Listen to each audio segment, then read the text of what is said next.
आपका प्रेमी आपके पास अगर सच्चा है प्रेमी, तो आपका मुरीद या प्रशंसक बनकर नहीं आ सकता, आपका फैन बनकर नहीं आ सकता। वो तो आपके पास एक तरह से आपका आलोचक बनकर ही आएगा। ये बात ही हमें अखर गई, चुभ गई बिल्कुल, क्योंकि प्रेमी है और आलोचना कर रहा है। हाँ भाई, अगर असली है तो यही करेगा।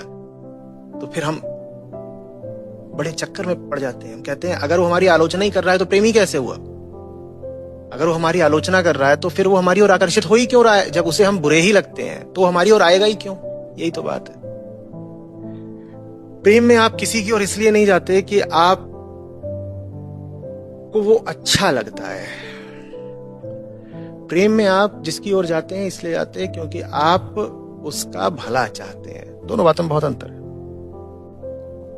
प्रेम अगर सच्चा है तो उसमें आप जिसकी ओर जा रहे हैं वो आपको अच्छा वगैरह नहीं लग रहा है कि अरे बड़ा भाता है, बड़ा सुहाता है, कितना सुंदर है, कितना प्यारा है, आहा, ये सब नहीं। प्रेम में तो आप अच्छी तरह जानते हैं कि दूसरे की थाली में कितने छेद हैं। प्रेम में तो आप भली भांति जानते हैं कि दूसरे के चरित्र पर कितने धब्बे हैं।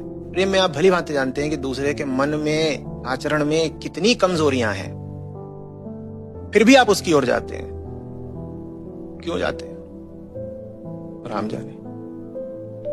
सांसारिक दृष्टि से देखें तो प्रेम का कोई कारण नहीं होना चाहिए, सच्चे प्रेम का। झूठे प्रेम का तो कारण है। झूठे प्रेम का कारण यह है कि दूसरे की ओर जाओगे तो सुख पाओगे, दूसरे की ओर जाओगे तो दूसरे को भोग लोगे, मजा आएगा। सच्चे प्रेम में तो आप जिसकी ओर जा रहे हो आप भली भांति जानते हो वो कितने पानी में है।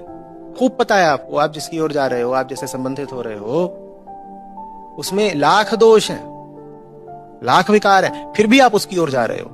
तो हमारा साधारण संसारी मन झंझट में पड़ जाता है, एकदम सकपका के पूछता है तो फिर उसकी ओर जाई काहे को रहे हो जब पता है उसमें इतने विकार हैं। राम जाने। यही तो प्रेम की बात है। प्रेम में आप दूसरे की ओर इसलिए नहीं जाते क्योंकि उसकी वर्तमान स्थिति आपको सुख दे देगी। प्रेम में आप दूसरे की ओर इसलिए जाते हो क्योंकि आपको पता है कि दूसरे की वर्तमान स्थिति सच्ची नहीं है। उसकी वर्तमान स्थिति बस एक झूठ है, एक बंधन है, एक कैद है जिसमें वो दूसरा व्यक्ति फंसा हुआ है। उस दूसरे व्यक्ति को उसकी वर्तमान स्थिति की कैद से छुड़ाना जरूरी है, आप इसलिए उसके पास जाते हो। तुम्हें क्या मिलेगा फिर दूसरे को कैद से छुड़ाकर? देखो भाई, अब पूछ ही रहे हो तो बता देते हैं। वो जब आजाद हो जाएगा ना, आजादी देखने में बड़ा आनंद है। उसकी आजादी देखकर तुम्हें क्या मिलेगा? आजादी उसकी या हमारी नहीं होती, तेरी या मेरी नहीं होती। आजादी आजादी होती है और आजादी मात्र बड़ा आनंद देती है। किसी की आजादी देखो,